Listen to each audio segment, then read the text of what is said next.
Jadi Al-Quran itu ayat-ayatnya sudah tersusun. Siapa yang menyusun? Allah, dengan rapi.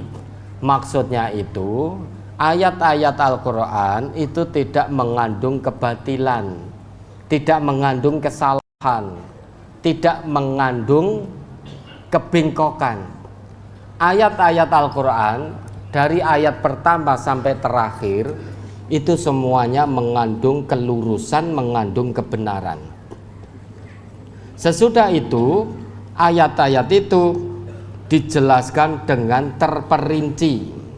Maksudnya ayat ini isinya ini mengandung kebenaran, yang salah itu begini. Jadi Quran itu sudah menjelaskan secara rinci. Perbuatan yang benar itu begini menurut ayat Allah. Perbuatan mungkar itu begini menurut ayat Allah. Jadi rinci. Mendekati zina itu perbuatan yang fahsya, dirinci oleh Allah. Wala taqrabuz zina innahu kana fahisyatan wa sa'a sabila. Jangan kalian dekati zina, apalagi berzina. Itu sudah dirinci oleh Allah. Itu maksud ayat-ayat itu dirinci oleh Allah, dijelaskan secara rinci. Ini ayat tentang ibadah, ini ayat tentang muamalah. Itu semuanya dirinci. Ini ayat tentang akidah. Dan kalau kita perhatikan, kita telaah, Quran itu setidaknya terdiri dari 3 hal besar, dari 3 hal utama. Pertama tentang akidah, jadi ayat-ayat tentang akidah. Yang kedua tentang tazkiyatun nafas, mensucikan jiwa manusia. Yang ketiga tentang imaratul ard, memakmurkan bumi Allah ini. Bagaimana toh caranya biar kita bisa memakmurkan bumi Allah ini tanpa keluar dari aturan Allah? Itu sudah ada ayat-ayatnya. Quran itu kan terdiri dari tiga hal utama itu: akidah, tazkiyatun nafas, kemudian imaratul ard. Itu tentang akidah, tentang tauhid. Maka tentang tauhid ayatnya sudah Allah rinci sedemikian rupa. Kalau menyembah selain Allah itu namanya musyrik, itu dirinci oleh Allah. Kemudian tentang tazkiyatun nafas, pensucian jiwa. Kalau kamu manusia itu pingin hatimu jauh dari penyakit-penyakit hati, pengen punya hati yang suci, itu ini loh, ikuti Quran, ikuti Rasulku, niscaya hatimu akan bersih dari penyakit-penyakit hati. Tapi kalau kamu tidak mentaati aku, tidak mentaati Rasulku, hatimu akan dipenuhi penyakit.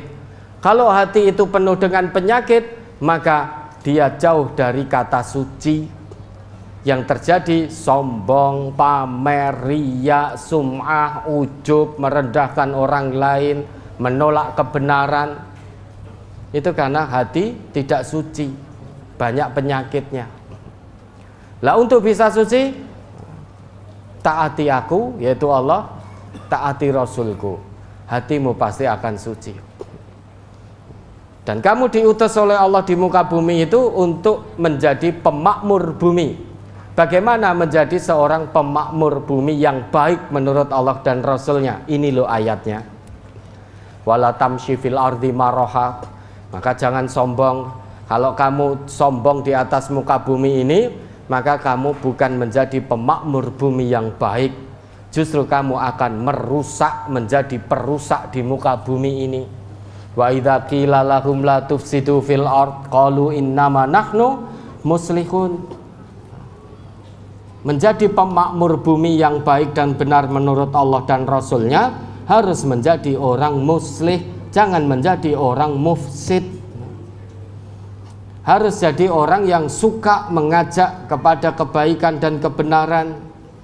Sebelum muslih harus jadi soleh. Itulah pemakmur bumi. Ini loh ayat-ayatnya. Dan Quran ini disifati oleh Allah sebagai hudan. Syahrul Ramadan alladzi unzila fihil Quran hudal linnas wa bayyinatim minal huda wal furqan. Hudan itu apa? Petunjuk. Apakah hanya sebatas petunjuk dalam benak kita manusia yang lemah ini? Tentu tidak. Yang namanya hudan itu, semua petunjuk kebaikan dan kebenaran itu terkumpul dalam kata hudan. Maka semua petunjuk kebaikan dan kebenaran terkumpul dalam Al-Quran. Itu makna hudan yang pertama. Makna hudan yang kedua, semua aspek kebutuhan manusia itu ada di hudan.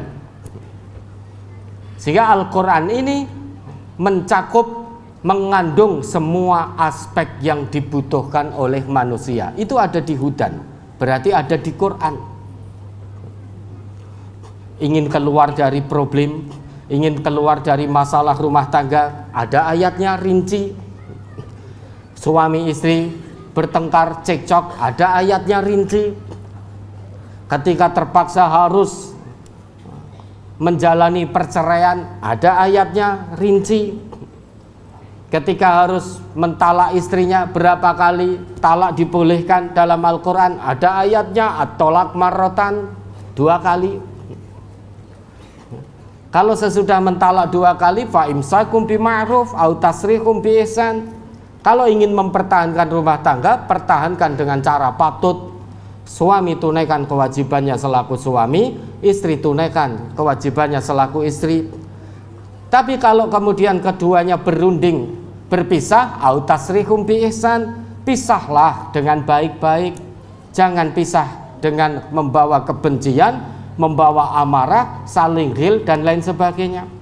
Kalau mau pisah, aturan Quran, au tasrihum bi ihsan, pisah dengan baik-baik, tidak saling dendam dan lain sebagainya. Ingin keluar dari problem ekonomi, ada di Quran, karena Quran itu mencakup semua aspek kebutuhan hidup manusia. Bagaimana cara Al-Quran mengentaskan kemiskinan? 1, tinggalkan riba, jauhkan diri dari riba, pasti nanti akan bisa keluar dari kemiskinan. Yang kedua, bekerja, bergerak, cari rezeki halalan thayyibah. Jangan cari yang haram, pasti akan berkah. Kalau berkah ada rasa qanaah, kalau qanaah ada rasa syukur.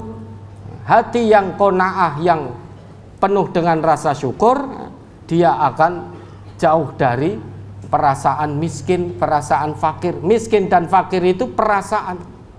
Kenapa? Karena selalu merasa tidak cukup atas anugerah dari Allah.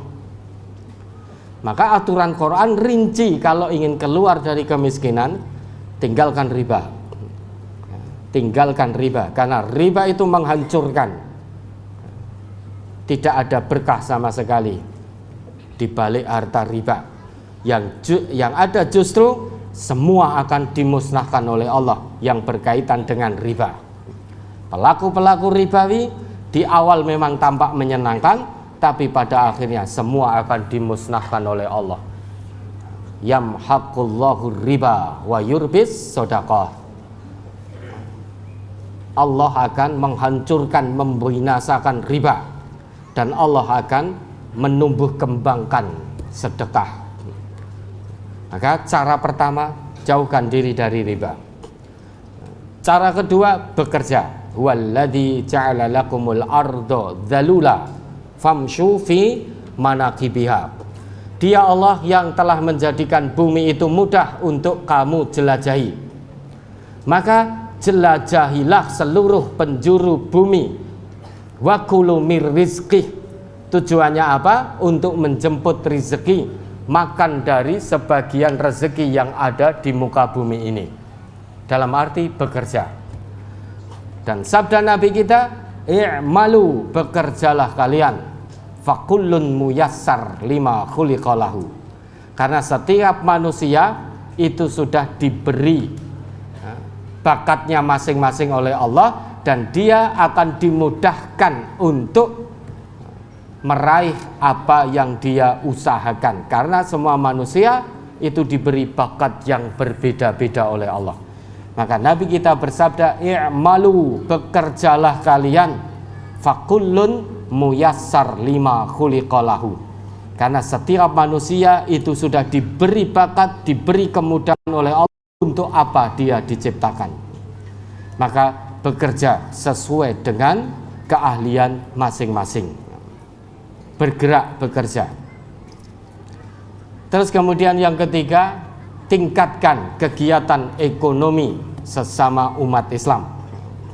Itu cara Al-Quran memberi arahan, memberi petunjuk bagaimana umat Islam bisa keluar dari kemiskinan. Lakukan kegiatan ekonomi di antara umat Islam. Kita misalkan mau potong rambut, pilihlah potong rambut orang Islam, yang punya orang Islam. Kita mau belanja kebutuhan sehari-hari, belanjalah di tempat-tempat orang Islam. Itu maksudnya berkegiatan ekonomi. Kalau kebetulan Bapak Ibu dianugerahi oleh Allah, diuji oleh Allah, punya usaha, punya apapun usahanya, ambillah karyawan yang muslim dan muslimah, itu melakukan kegiatan ekonomi antar umat Islam. Maka niscaya ekonomi umat Islam akan baik. Yang keempat, maksimalkan zakat, infak, sedekah. Itu cara-cara Al-Quran untuk mengentaskan umat Islam dari kemiskinan. Dalam arti, yang diberi kekayaan oleh Allah, bantu orang-orang Islam yang miskin dan fakir.